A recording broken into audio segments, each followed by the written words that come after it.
Hey everybody, welcome to my channel. My name's Brian. If you've been watching my channel for any length of time, you'll recognize our 2007 GMC Acadia behind me. My daughter called me the other day in a panic driving because the traction control light was coming on and the check engine light was flashing. Anyway, she made it home with no problems, but let's scan it and see what the problem was, because the check engine light has not stayed on. I have this OBD2 interface. It's a BAFX Products. It's basically a Bluetooth device. You plug into your OBD2 port, turn the key on to run position.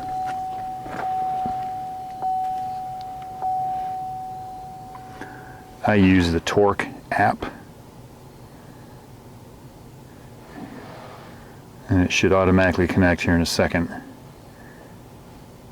Usually that means it's connected. Let's see if we have any fault codes.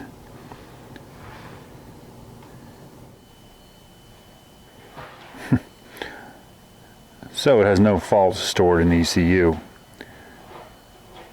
What it did have the other day was it had a pending fault for a misfire on cylinder 3.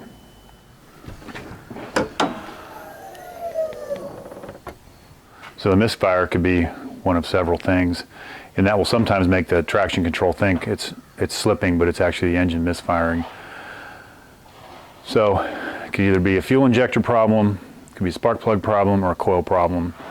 I'm going to make the assumption that it's a spark plug problem, because I honestly can't remember the last time I replaced spark plugs in this car.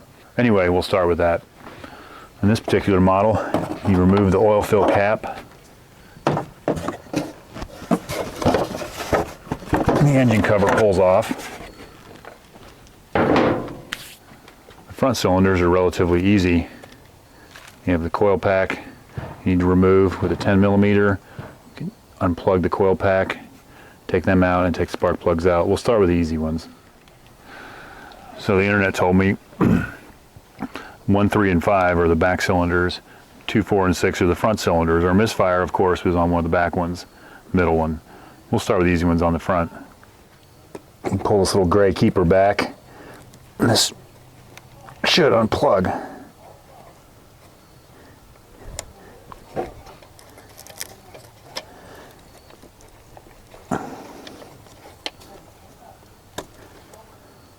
Or it comes all the way off. Then you press down on the tab and it'll pull off.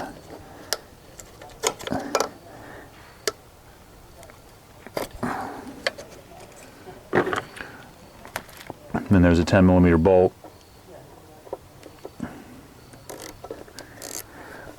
Holds the coil pack in.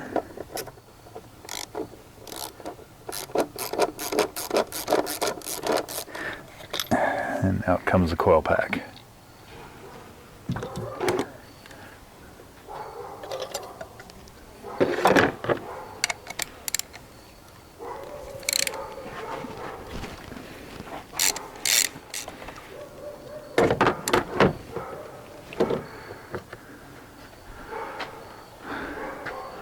And there's the spark plug. These are AC Delco, and near as I can tell from my records, they've probably been in there about 70,000 miles.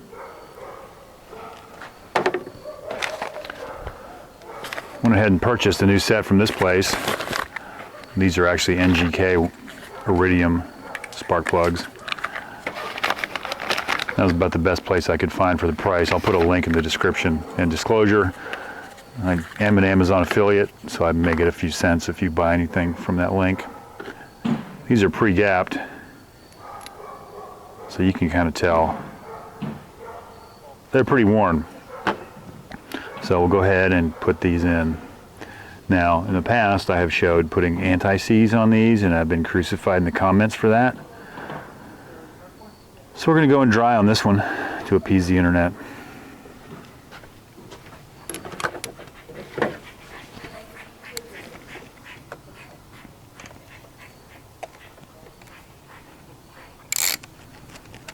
According to the picture on the box, you get a snug and then a 1/16 of a turn.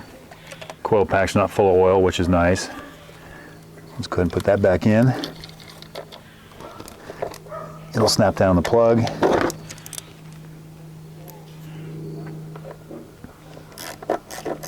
Tighten this bolt.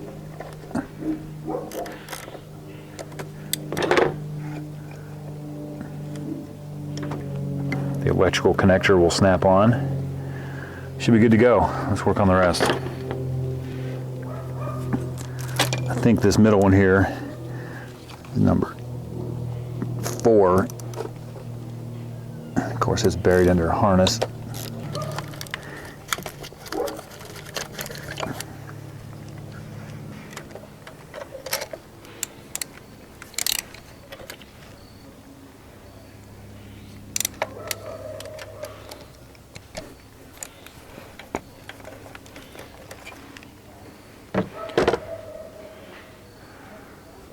That one looks similar.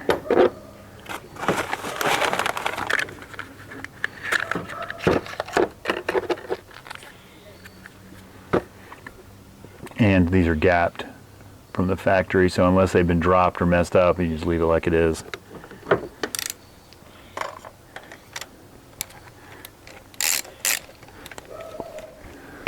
Tight, and then about a 1/16 of a turn should be all it takes.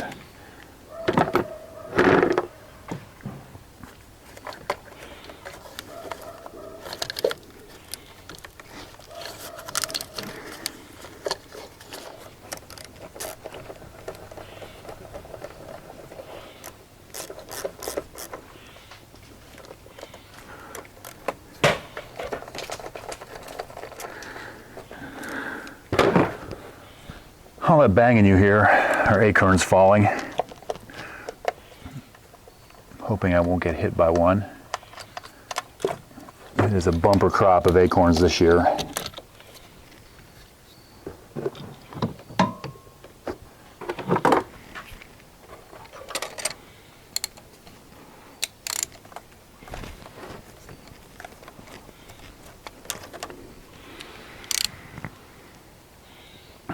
Again, looks similar.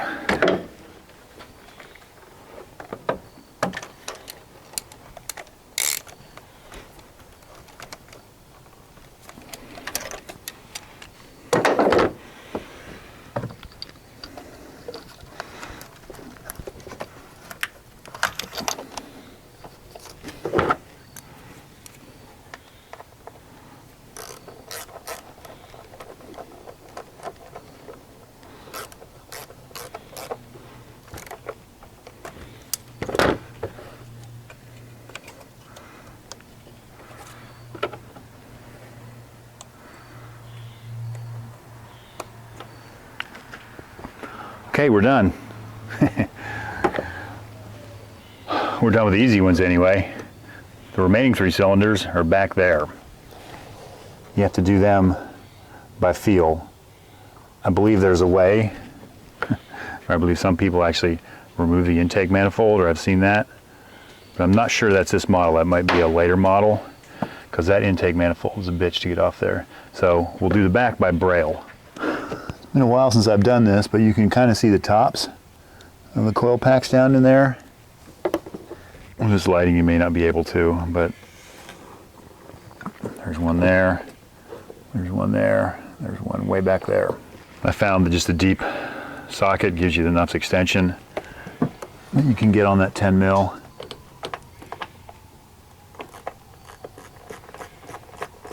And get them loose. And then you can kind of curl your arm around, jam it into the battery post over here. Get the middle one.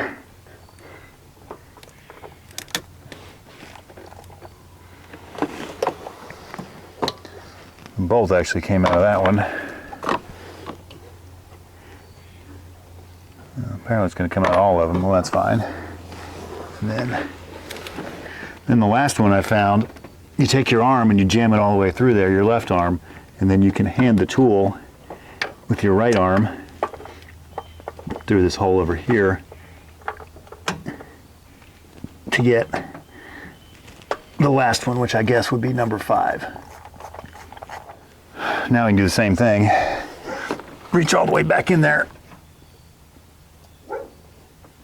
Pull out a little gray locking tab, maybe. or pull it off.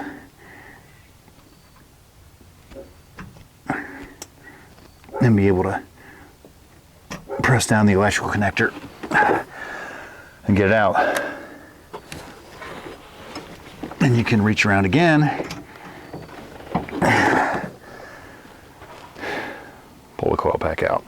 Go ahead and do all those. If you can't get your fingernail in the right position to pop the electrical connector down, a small screwdriver may help. All you want to do is feel or listen for it kind of click, and it should be released. Or not. Sometimes it's easier just to pull that thing completely off. Anyway, they're all disconnected now. And that's our fending cylinder. Number 3, I kept them in order in case we change spark plugs and we have a misfire on number 3 again. And we'll know that that coil is an issue. So obviously, this long extension is not going to reach down that hole. Try a shorter one like this. May even require shorter, I don't remember exactly. Yeah, it looks like that one will work, at least for this first one.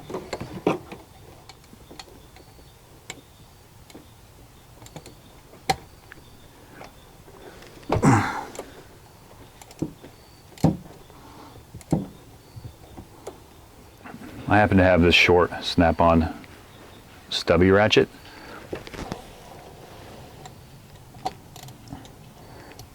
Which helps in tight situations like this.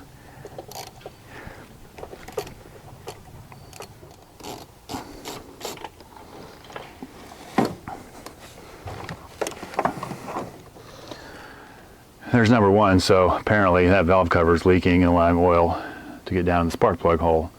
But I mean, it getting wet from the oil is a result of me pulling it out. It's not like it leaks through the threads, it fouls the plug. I believe we'll let that oil go ahead and run down into the cylinder, and we'll go after our fending number 3.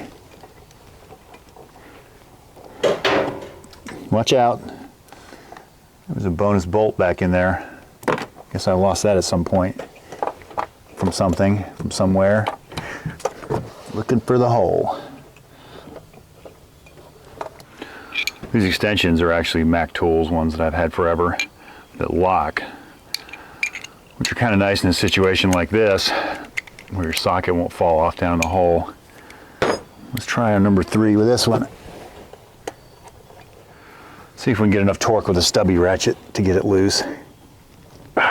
Nope.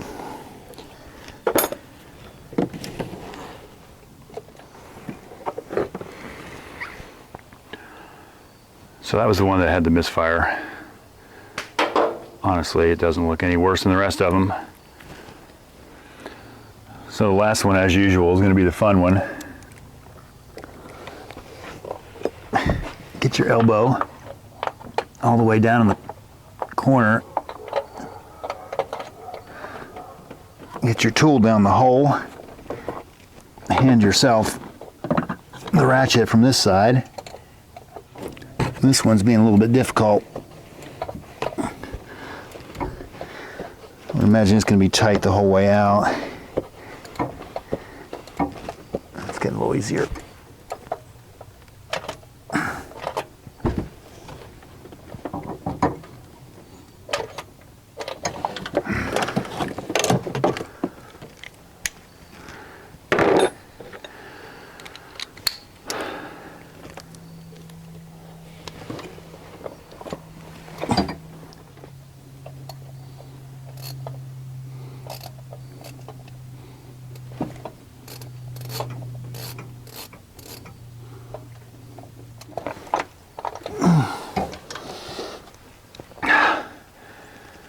There's number 5.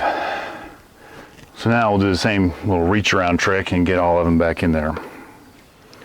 Might be easier to get your arm in position and then hand the tool down through. So that's threaded all the way in there with by hand. And there's the proper torque. 2 to go. Getting number 3 spun in there by hand. She's torqued. And now for number 1. All right. Coil packs can go back in. I'm going to keep them in order just because it's not necessary, but based on our misfire, don't want to mix things up now. Now for the last one, yeah, my elbow jammed in here. Let's see if I can pass it through here. Apparently not. Have to go in with it.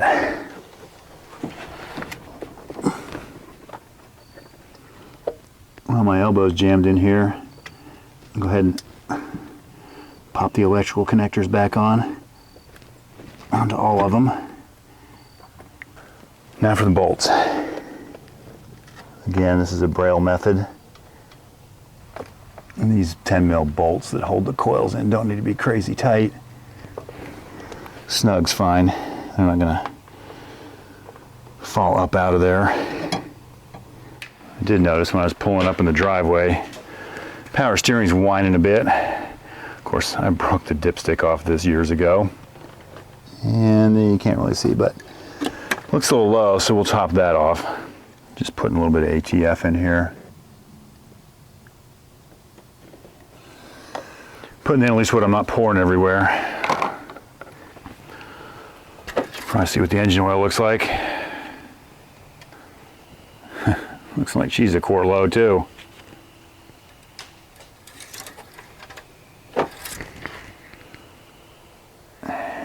Yep.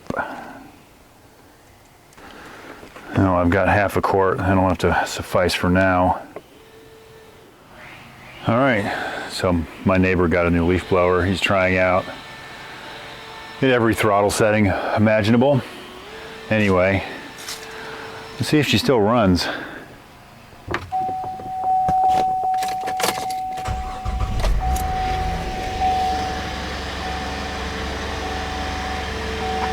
Well, that's a good sign.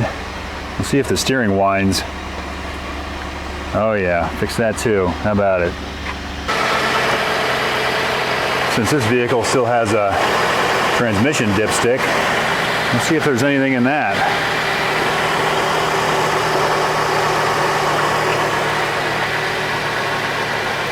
Oh yeah, she's actually probably okay.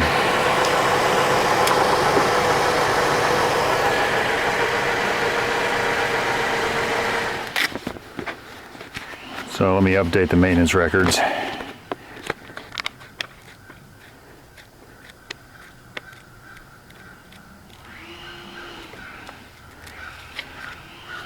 So I ran out of spaces, so I've just gone on to additional pages. So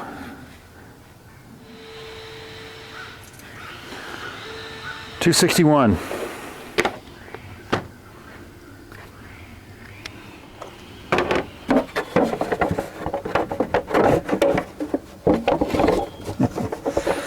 All right.